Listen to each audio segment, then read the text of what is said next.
এই গীবত আমাদের পরিহার করতে হবে। গীবত আমাদের থেকে পরিহার করতে হবে, যে গীবত সব কিছু ধ্বংস করে দিচ্ছে।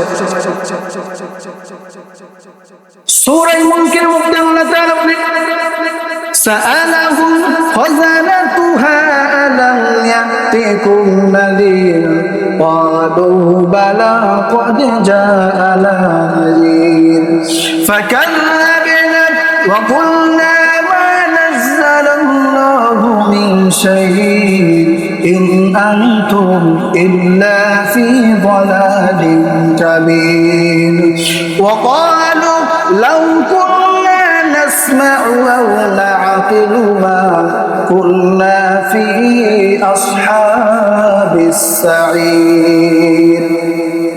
আল্লাহ রাব্বুল আলামিন সমস্ত ব্যক্তিদেরকে জিজ্ঞাসা করবেন যে তোমাদেরকে কি, তোমরা কে গীবত সম্পর্কে আলোচনা শোনো নাই?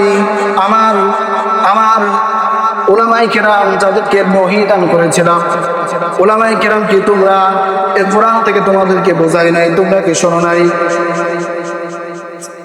অনুবাদ করে যা সেদিন তোমরা বলবে অবশ্যই আমাদের কাছে একজন আসছে, আমাদেরকে কথা শোনাইছে যে গীবত করা যাবে না, অন্য গুনাহ করা যাবে না, নাফরমানি করা যাবে না, কুফরি করা যাবে না, শিরক করা যাবে না। আল্লাহ গো, আপনার আমল করতে হবে, আপনার ইবাদত করতে হবে, রাসূলের আদর্শ অনুযায়ী চলতে হবে। কিন্তু আমরা সেদিন তো থাকার পারি না। আপনার কথাগুলো আমরা মিথ্যা বলেছিলাম, বিশ্বাস করি নাই। তারা সেদিন আফসোস করে বলবে, আয় আল্লাহ, যদি উলামায়ে কেরামের এই কোরআনের কথা শুনতাম, বুঝতাম, জানতাম, যদি আগ্রহ করে মহব্বত করে শুনে আমল করতাম, তাহলে আজ আমাদের এই জাহান্নামের মধ্যে পড়তে হতো না।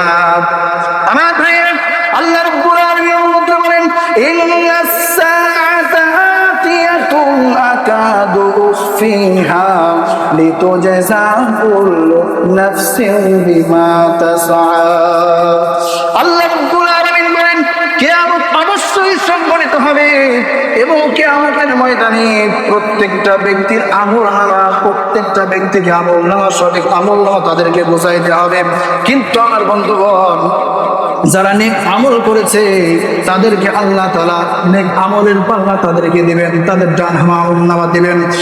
এই দুনিয়ার মধ্যে যে সমস্ত মানুষের বুঝ পাইল, জ্ঞান পাইল, আল্লাহ তাদের হায়াত দিল, কিন্তু আল্লাহর বিধান মতো চললো না, কোরআন অনুযায়ী চললো না, আল্লাহ রাসূলের অনুসরণ করলো না, ইসলামকে মানলো না, তাদের কিয়ামতের ময়দানে আল্লাহ বলতেছেন, তাজুল ইয়াউমা আইয়ুহাল মুজরিমুন।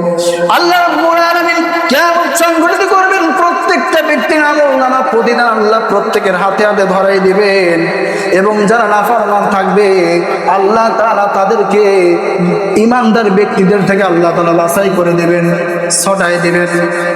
যারা অনেকে কষ্ট করে, অভাবে পড়ে, ক্ষুধার্ত, অনেক খারাপ অবস্থা গিয়েছে, তারপরও আল্লাহর কোরআনকে ছাড়ে নাই, নামাজ ছাড়ে নাই, রোজা ছাড়ে নাই, মানুষের নিন্দা করে নাই, গীবত করি নাই, যত বিপদই আসুক না কেন তারা, আর যারা সব করে বেড়াইছে তারা কি সমান বলে? আল্লাহ তাআলা কিয়ামতের দিন লাইন ধরাবেন, আল্লাহ বলবেন যারা নেককার এবং এই লাইন থেকে, দলের মধ্যে থেকে বদকাররা তোমরা বের হয়ে যাও। আল্লাহ তাআলা আইয়ুহাল মুজরিমুন, আল্লাহ তাআলা গুনাহগারদেরকে বাছাই করে দিবেন। যখন বাছাই করে দিবেন, অনেকে এই দুনিয়ার মধ্যে যারা তালাকি করে, নাফরমানি করে, ইসলামের মধ্যে নাই, কোরআন মানে না, তারাও কিয়ামতের দিন অনেক চালাকি করতে থাকবে। চালাকি আল্লাহর কাছে চালাকি করতে থাকবে। আল্লাহর কাছে চালাকি করে পার পাবে বলেন? আল্লাহর কাছে চালাকি করে কেউ পার পাবে? আল্লাহ রাব্বুল আলামিন বলেন, আল-ইয়াউমা নাখতিমু আলা আফওয়াহিহিম ওয়া তুকাল্লিমুনা আইদিহিম ওয়া তাশহাদু আরজুলুহুম বিমা কানু ইয়াকসিবুন।